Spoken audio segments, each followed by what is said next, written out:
I missed the buggy. Had to put him outside. Hope he's doing okay. Anyway, we're talking financials again today, my friends. Oh, you thought we were done. You thought we were done because we talked about game sales, this kind of thing right here, but we are not. We're here again, and today we are instead talking about profit for Nintendo. And once again, this video was brought to you thanks to information gathered by Pierre485. Very, very excellent Twitter account if you are interested in this kind of stuff.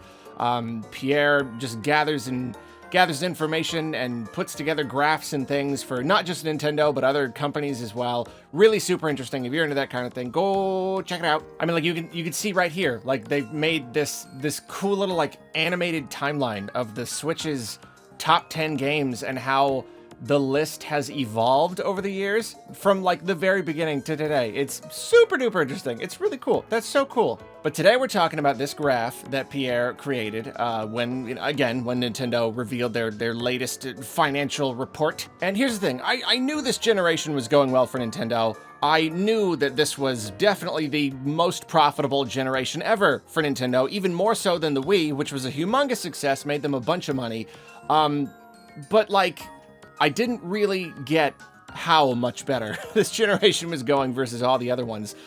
Pierre noticed that Nintendo's profit just for this generation, just the Switch generation, is greater than the profit that they made in every single year previous, ever since they have been making video games. Ever since they got into the video game making business, Nintendo's profit just since 2017 is more than all of the rest of it combined, again, including the Wii. Net profit from 1981 to 2016, 2,376 billion yen.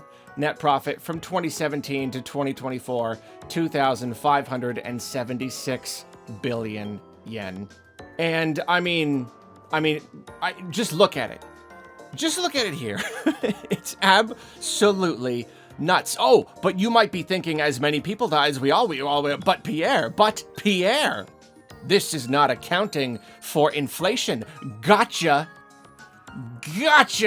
You must be wrong. And with inflation, this would be completely different. This can't possibly be true with inflation. Right, wrong. For Pierre made a new graph adjusting for inflation.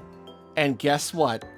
It's still true. It's still true, even adjusting for inflation. I know inflation has not happened quite as aggressively in Japan, but it has happened very aggressively in many other territories, including the one that I preside in right now.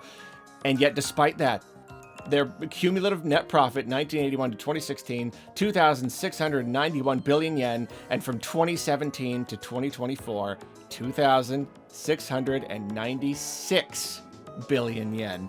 Just barely. But that's the thing, though, is this generation is not even over yet. So even just to say that right now, before the end of the generation, they have still amassed more just money, just raw profit than they have at any other point in their history, all put together. And what's more, just for a little comparison with Nintendo's competition, apparently PlayStation generally achieves around 2.5 times Nintendo's sales, but only makes half of its operating profit. Look at this. That's crazy. PlayStation sells so much more software than Nintendo, and yet makes half as much profit in the end. I mean, and you could go all super deep into this, because of the way that they market their stuff and mostly just how much money they spend on the games that they are producing. They're just not making as much profit. Nintendo is just so smart about how they develop stuff that they're making so much more money than the competition that on paper seems to be doing much better. Nintendo just knows how to make money. They really know how to make money, especially this generation. They've really just figured stuff out, and it has led to such an incredible amount of profit for them. And I mean, yeah, it's absolutely crazy. We thought nothing could ever get better than the Wii. We genuinely were like, I don't know if Nintendo is ever going to be able to capture that spark, that magic that the Wii did. And the Switch is completely overshadowing dramatically everything else that Nintendo has ever done. And it's crazy. And while we're here, we might as well discuss exactly why that is. Why are they making so much money? Because, I mean, the obvious answer is just they're selling a lot of Switches. The Switch, it has outsold the Wii comfortably. It's probably going to be the #1 top-selling console of all time. So that's definitely a part of it. That's a really important part of it, but that's not the whole story. There's so many other elements at play. The Switch itself, they have never lowered the price. You know, they've had other systems and they have lowered the price. They've made more and more affordable models, especially as the generation goes on. Not so with the Switch. They have not had to lower the price, so they have been just making more and more profit with each unit sold as time has gone on, and they've gotten better at manufacturing them. But then it's the games too. Nintendo usually has like their, Nintendo Selects or whatever, where a game is sold a bunch, and so now, kind of later in the generation, let's start selling them for 20 bucks each. Nintendo has not done that. They have not done that, despite the fact that they have some of the best-selling games in these big series of theirs by a wide margin. They have tapped into formulas that have really connected with the audience, Super Mario Odyssey, Breath of the Wild, obviously. They're just reaching more people than ever with these series, and they're not lowering the prices. And so the amount of money, and these games are continuing to just sell millions and millions of copies, and the Switch has just got this giant software ecosystem, and these games are doing so well, and the library is so huge, and it's all been unified on one console, so you got more and more people buying games than ever, and this giant install base. And this means just a crazy amount of money flowing into Nintendo at all times. And then even on top of that, you have the rise of digital distribution. Printing a game on a disc and putting it into a store costs money. That eats into your profit. And then if someone buys the game from the store is getting a cut of the profit too. But now, what is it about, like, I don't have the exact statistic on me, but about like half of Nintendo's games are now being sold digitally on their own storefront, not given a cut of that money to anybody, no manufacturing costs at all. And people are only buying digital more and more and more. It's not just smaller eShop titles. It's the big retail titles. And that also represents such a dramatic increase in just pure profit for Nintendo. And then you've got to consider that when you own the platform, every third-party game that releases on it, you get a cut of that. So the bigger your platform is, the more money you're just making from all of the other games that release on it. And the more successful it is, the bigger the install base, that just exponentially increases the amount of third-party content going onto it and the amount of, cuts of the profit from those games that you get to keep.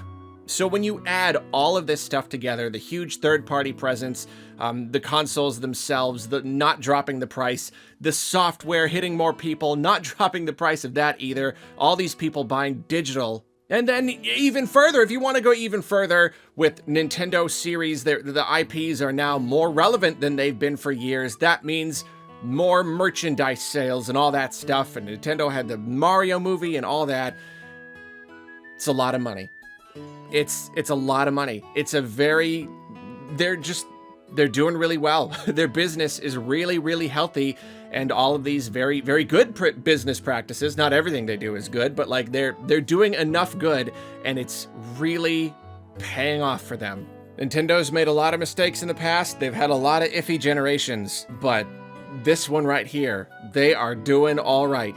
They are really doing all right. More profit this generation, I just gotta say it one more time, than all of their previous existence of making games combined. All of it together, including their biggest successes, the Wii, the NES, the DS, all of that put together. Still less than they've made in the last 7 years. So I just wanted to talk about that, kind of put that into perspective, because that is incredibly interesting to me. You know me, I like numbers. I like sales figures. I don't know why, and so that's a good number right there. That's an exciting number that I have been exposed to, and it pleases me. It feels good to see Nintendo doing so well, especially after, you know, there were some rough times. There were some really, really rough times for them, and they've really made a comeback. Well, thanks again to Pierre485 for this. I look forward to experiencing more numbers that also get me excited.